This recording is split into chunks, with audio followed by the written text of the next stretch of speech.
ہماری قیمت کیسے بڑھے گی؟ ہماری قیمت بڑھے گی جب ہم اپنے آپ کو پہچانیں گے۔ بچہ سونے کی ڈلی ٹافی کے عوض دے دیتا ہے کیونکہ سونے کو جانتا نہیں ہے، وہ ٹافی کو جانتا ہے۔ وہ کیونکہ ٹافی کو جانتا ہے اس لیے اس نے ٹافی کے بدلے میں، سونے کے بدلے میں ٹافی لے لی، ٹافی لے لی، سونا دے دیا۔ تو جب تک میں اپنی قیمت جانوں گا نہیں، یا میں لفظوں کو اور بہتر کروں، جب تک میں اپنے آپ کو پہچانوں گا نہیں، اس وقت تک میں اپنی قیمت اچھی لگوا نہیں پاؤں۔ تو مجھے اپنے آپ کو پہچان، کیا کریں کہ ہم اپنے آپ کو پہچان لیں؟ یہ بھی ہمیں اگر کوئی رستہ دے گا تو وہی دے گا جو خود کو جانتا تھا، اور سب سے زیادہ جو اپنے آپ کو کوئی جانتا ہے تو اسے علی کہتے ہیں۔ جو اپنے آپ کو جانتا ہے نا، وہ ایسے ہی اترتا ہے میدان میں جیسے علی اترتے تھے۔ جو اپنے آپ کو جانتے ہیں نا، وہ کسی کو بھی خاطر میں نہیں لاتے سوائے اللہ کے۔ لہٰذا اب علی مولا ہی بتائیں گے کہ ہماری قیمت، ہم اپنے آپ کو جانیں کیسے تاکہ ہماری قیمت بڑھے۔ مولا نے فرمایا من عرف نفسہ فقد عرف ربہ۔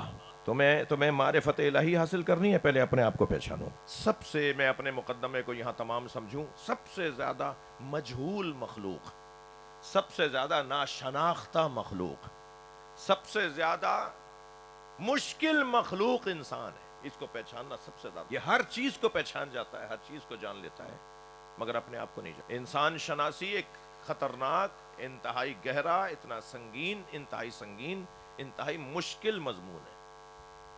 دنیا کی بڑی یونیورسٹیز کے اندر انسان شناسی کے شعبے ہیں۔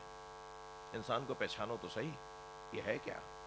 یہ مخلوق ہے کیا؟ میں اور آپ کیا؟ یا کوئی اور کیا؟ جب فرشتے یہ کہہ رہے ہوں اتجعل فیہا من یفسد فیہا ویسفک الدماء، تو اسے خلیفہ اپنا بنا رہا ہے جو زمین پر فساد پھیلائے گا، جو خون بہائے گا؟ فرشتے نہیں جانتے تھے اسے، تبھی تو اللہ نے کہا انی اعلم ما لا تعلمون، جو میں جانتا ہوں وہ تم نہیں جانتے۔ حتی فرشتہ نہیں جانتا اسے۔ اور آگے بڑھوں، جن بھی نہیں پہچانتا انسان کو، جن بھی نہیں پہچانتا انسان کو۔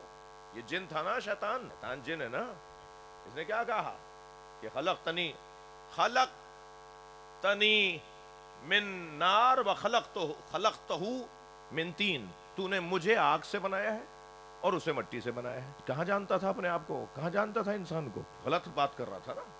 اس میں پروردگار عالم نے اس کے اعتراض کے اوپر، اچھا فرشتوں کے بولنے پہ اللہ نے انہیں درگاہ سے نہیں نکالا، لیکن شیطان کے بولنے پہ درگاہ سے نکال دیا۔ تو یہاں صرف بولنا ہی نہیں تھا، بولنا مختلف ہوتا ہے۔ کبھی سوال ہوتا ہے استفہامی اور کبھی سوال ہوتا ہے انکاری۔ جو استفہامی سوال کرنے والے ہوتے ہیں وہ بندے ہوتے ہیں، اور جو انکاری سوال کرنے والے ہوتے ہیں وہ باغی ہوتے ہیں۔ تو باغیوں میں اور بندوں میں فرق ہے۔ فرشتوں نے تو سوال کیا تھا سمجھنے کے، اچھا پھر ساتھ میں یہ بھی نہیں کہ فرشتوں نے سوال کیا تو اس کے بعد فرشتوں نے جواب سن کے قانے نہ ہوئے ہوں اور خاموش نہ ہوئے ہوں۔ نہیں، فرشتے خاموش ہو گئے، لیکن یہ خاموش نہیں ہوا۔ دلیل کیا ہے؟ دلیل یہ ہے کہ اس نے سجدہ نہیں کیا۔ سب نے سجدہ کیا، اس نے سجدہ نہیں کیا۔ تو اللہ نے اعلان کیا کہ یا ابلیس، پوچھا اللہ نے اس سے، یا ابلیس ما منعک ان تسجد لما، اسے سجدہ کرنے سے تجھے کس نے روکا تھا جسے میں نے اپنے دونوں ہاتھوں سے بنایا ہے؟ تو نے کیوں نہیں سجدہ کیا اسے؟ تو یہ باغی ہو گیا، رجیم ہو گیا، راندہ درگاہ ہو گیا، نکال دیا گیا، ملعون ہو گیا، لعنت ہو گئی اس کے اوپر۔ تو آپ نے دیکھا، یہ بھی نہیں پہچانتا انسان۔ تأمرون الناس وتنسون انفسکم، تم دوسروں کو تو کہتے ہو، اپنے آپ کو بھلا دیتے ہو۔ یہ انسان بھی اپنے آپ کو نہیں جانتا۔ اگر یہ کامیابی حاصل ہو جائے کہ انسان اپنے آپ کو پہچان لے، تو بس جس انسان نے اپنے آپ کو پہچانا ہے نا، وہ انسان پھر پوری کائنات کے اوپر حاکم بن جاتا ہے۔ اس لیے کہ اللہ نے تو اسے حاکم بنایا ہے نا کائنات پر۔ بس جیسے ہی اپنے آپ کو پہچاننے لگتا ہے تو یہ پوری کائنات پہ حاکم بن جاتا ہے۔ پھر یہ تنہا بھی ہو تو لشکر ہوتا ہے، یہ اکیلا بھی ہو تو ایک لشکر بن کے سامنے آتا ہے۔